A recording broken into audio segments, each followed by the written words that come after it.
right. Hello, everybody. I hope I can be heard. So we are. Thank you for joining us on the Aggressive Pacifist podcast. I am Harrison, joined as always by Jared Gilbert. You know, Gilly. You know what we're here to do. I'm not sure we're getting volume. Before we begin, because we have been having audio issues as of late, we are actually going to go ahead and check our feed to make sure that we have proper audio. Which hopefully we do, because last week that was a pain in the balls. That sucked. Come on. God damn it.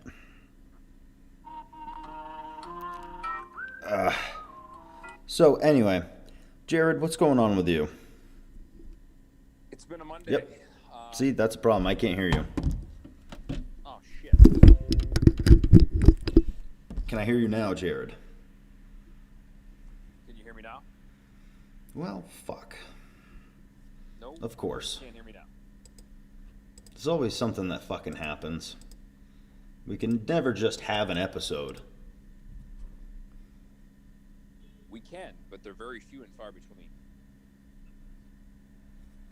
Never just have an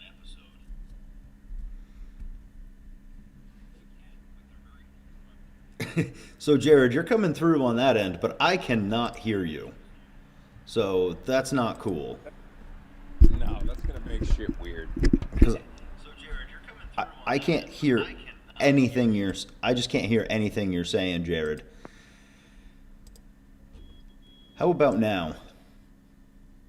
How about now? How about now? I can hear you now. I can hear you now, Jared. So hopefully the feed can hear you. I can hear you. That means we can go ahead and have ourselves an episode. Beautiful.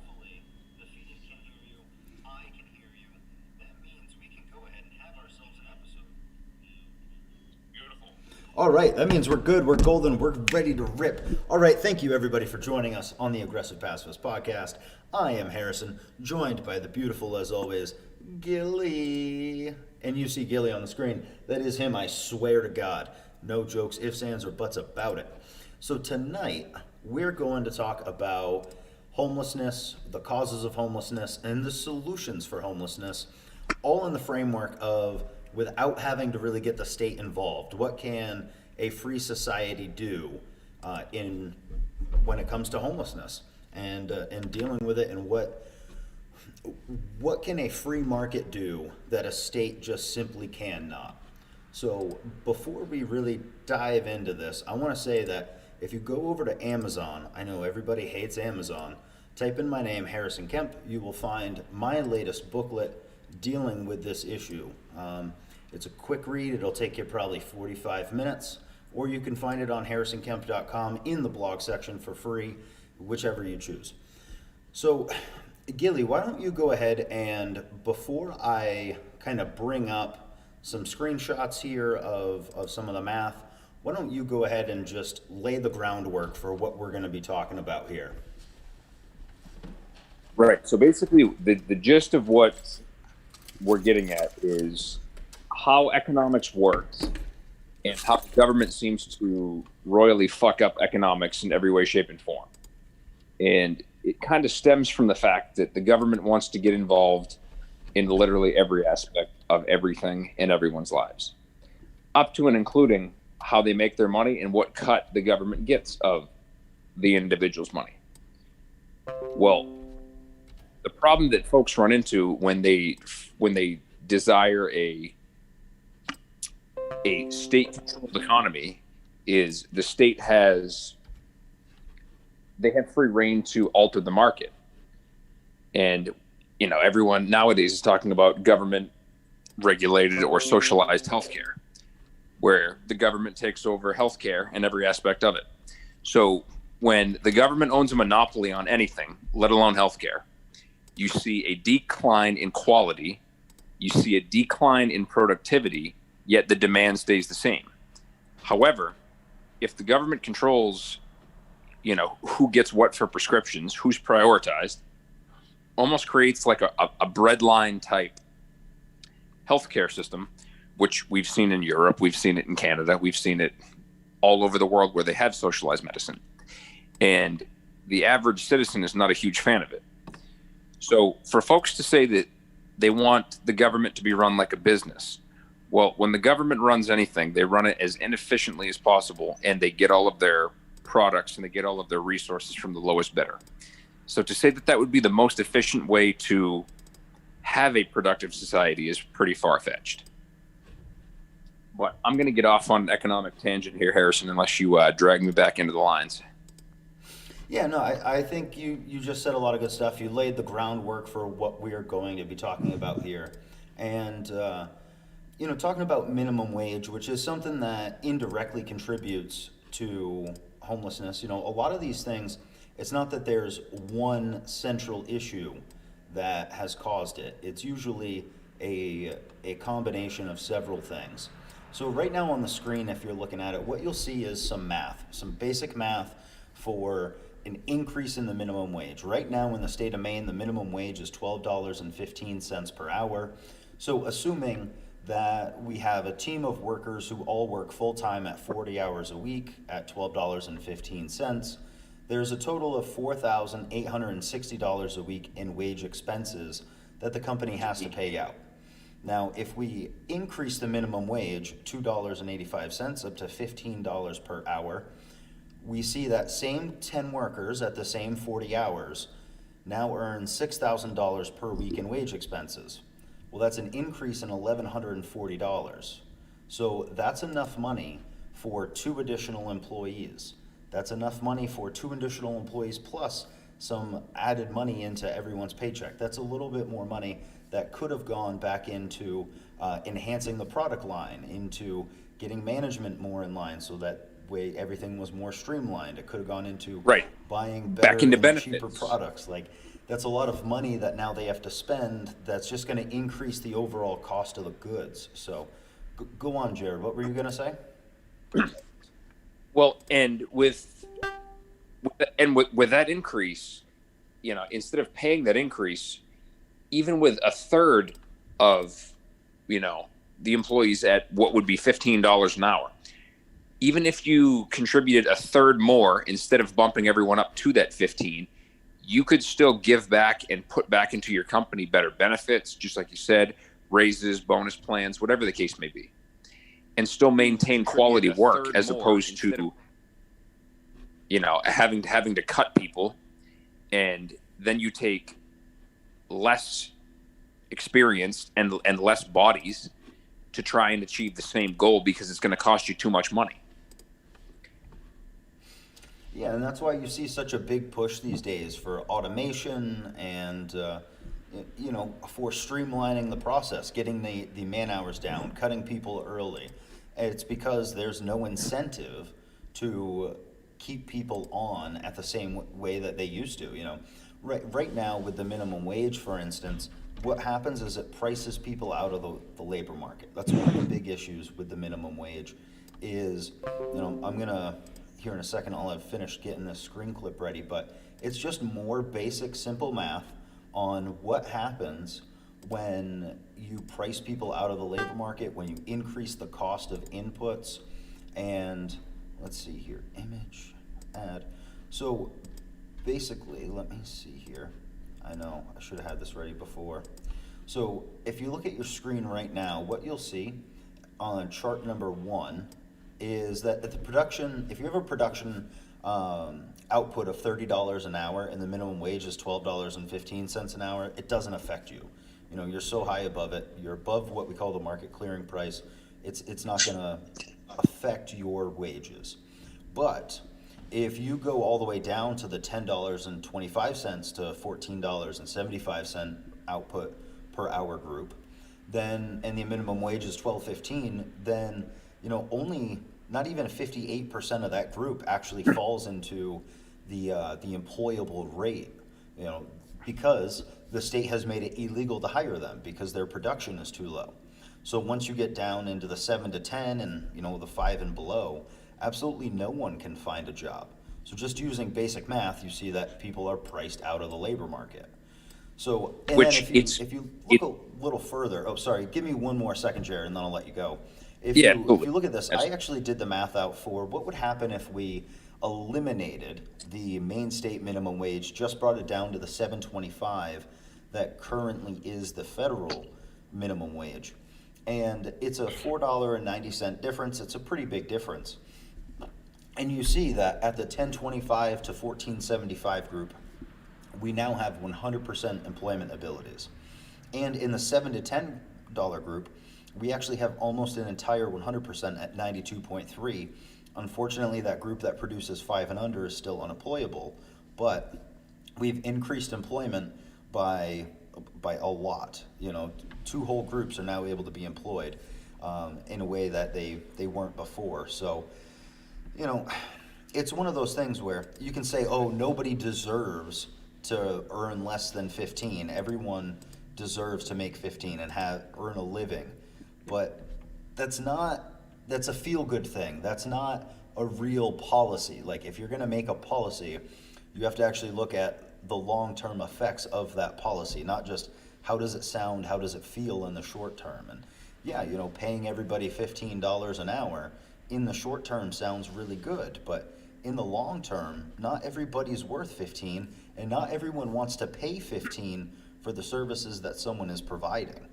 I mean, if you think about it, would you want to pay someone $15 an hour who's brand new, never had a job before, and needs to learn everything from scratch when all they're doing is dishwashing? I mean, they're not having that great of an input into the company, so what's the incentive to pay them that rate, aside from the fact you have to, otherwise the government's going to come shut your business down?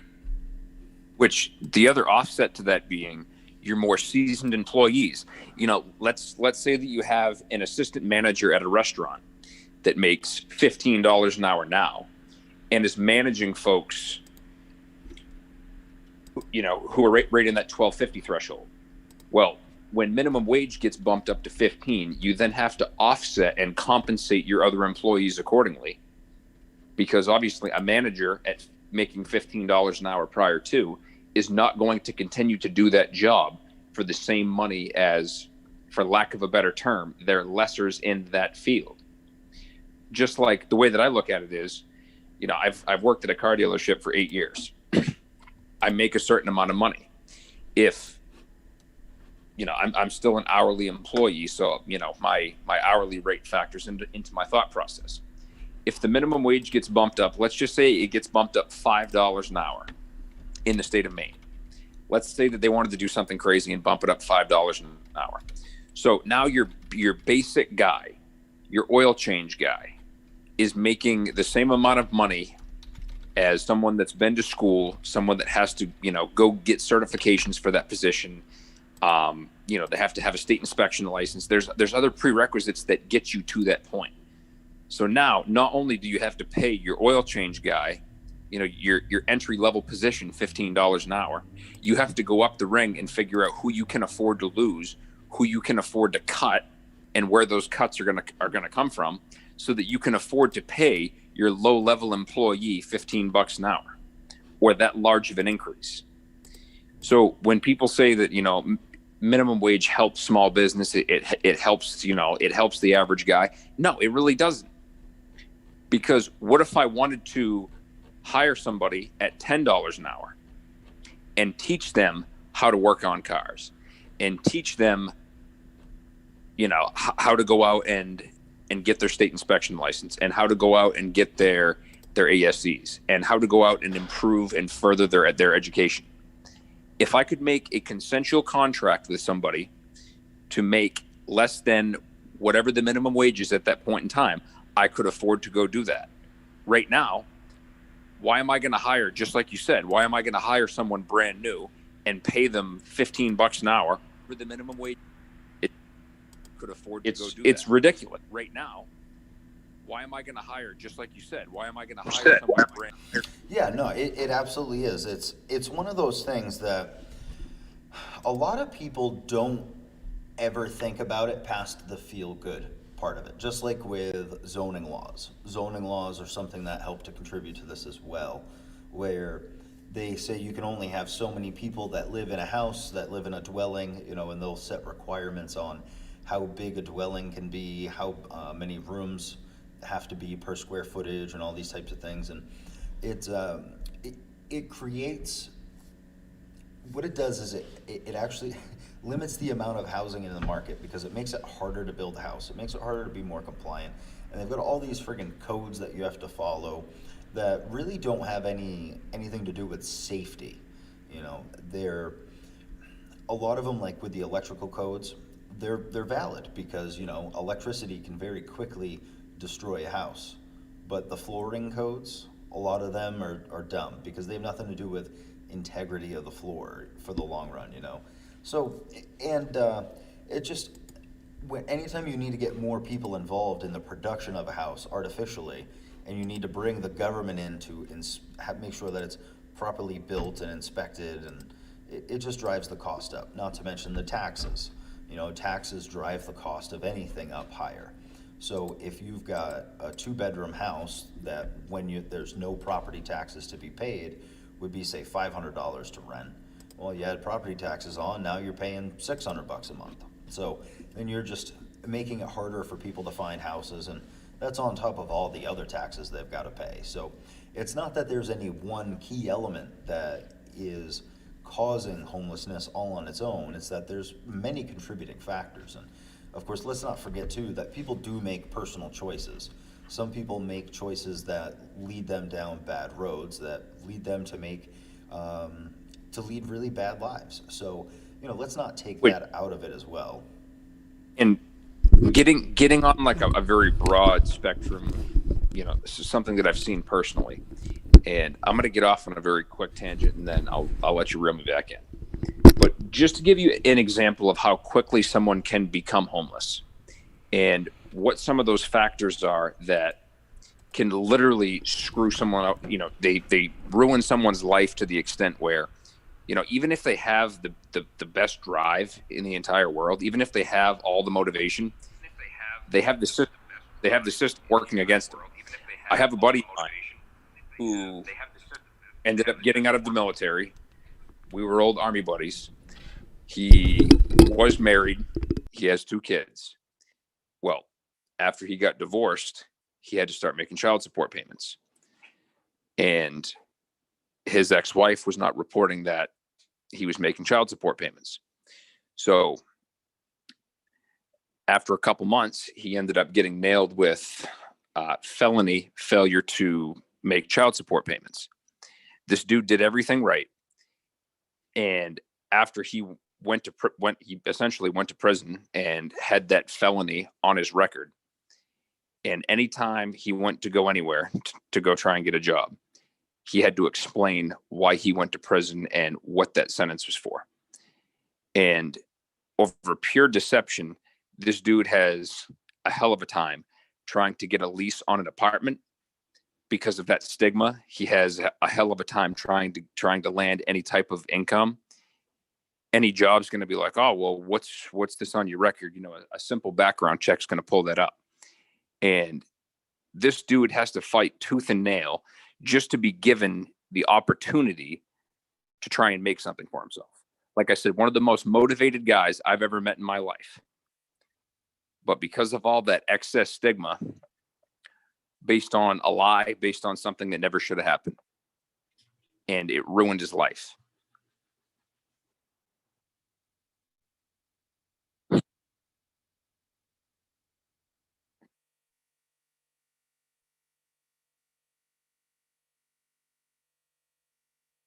Dude, absolutely. It's whacked. So, let me bring this back to homelessness a little bit before we flip over to aliens here. Now, what do you think would be some of the easy solutions that we could enact right now that would kind of deal with homelessness? Maybe not cure all of it, not fix the problem completely. We're not utopians here. We're not saying that we can solve the world's problems in one fell swoop, but what would you say is something that we could do that would make a big difference right away, Gilbo? One of the things that we could do very quickly off would be to get rid of the minimum wage or make waivers so that you can waive your right to the minimum wage, so that you have those kids that don't necessarily go to college, but they want to learn a trade. they can go pursue jobs in carpentry, welding, being a electrician's apprentice, so on and so forth. Jobs where they can't necessarily pay you 13, 14, 15, 16 bucks an hour when you don't know anything. However, if you go out and spend a couple years learning that trade, you'll then have the skills to make yourself a lot more money. So I personally think that, that nullifying or allowing there to be a minimum wage exemption is paramount, especially in learning trades and jobs as a whole, so that you can afford to give people the opportunity to work if they want to. And it's all done through contractual agreements. It's not slave labor.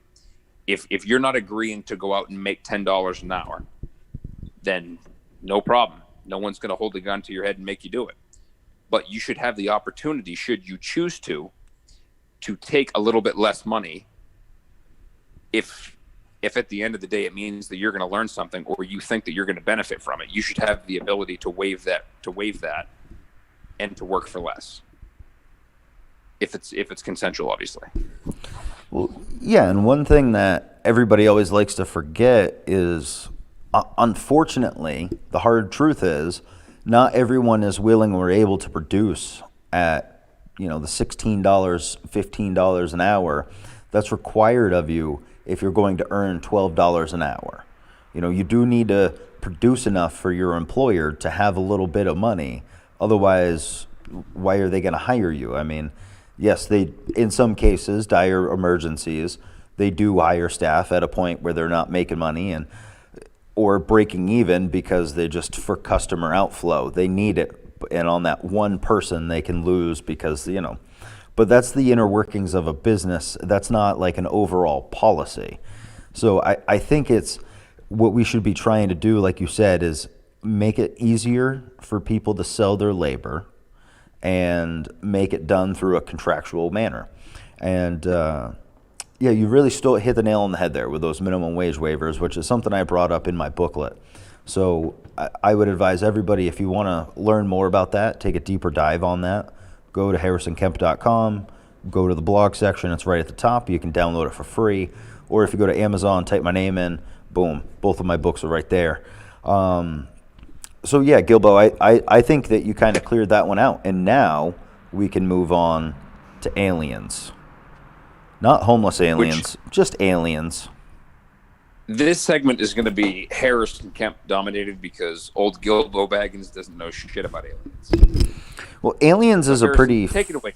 Aliens is a fun one because there's a lot you can talk about with aliens. You can go any direction. And if you open it up a little bit from aliens to just extraterrestrials, then you can go even further because, Gilbo, what does the word extraterrestrial mean? What do those two words mean?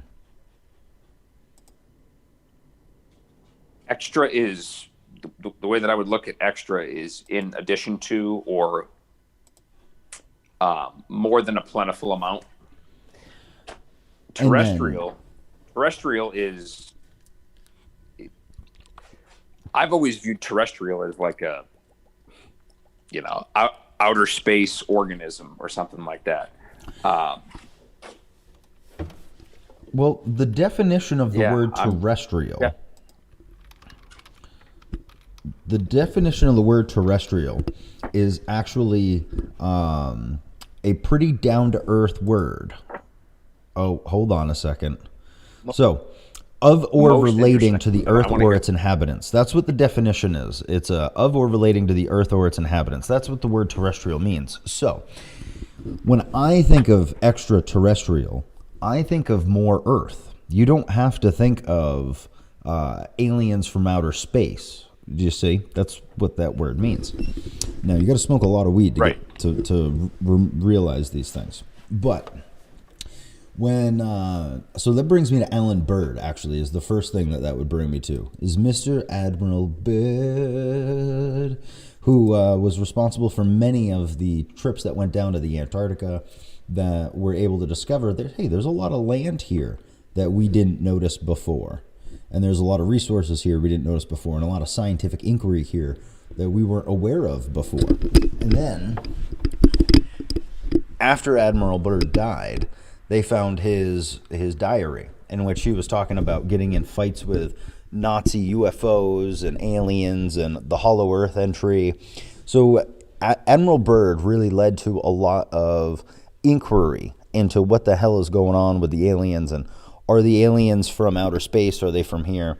So I think, Gilbo, let me ask you this, buddy. What do you think of the idea that the Nazis were able to escape in UFO-looking saucers and were down in Antarctica hiding out, and then Admiral Byrd and his team just ran into them by happenstance? Doesn't even have to be an alien thing for that story to be real in his mind, right? Right. It's by my calculations, it's a little bit far-fetched. So you think However, you think it's far-fetched that the Nazis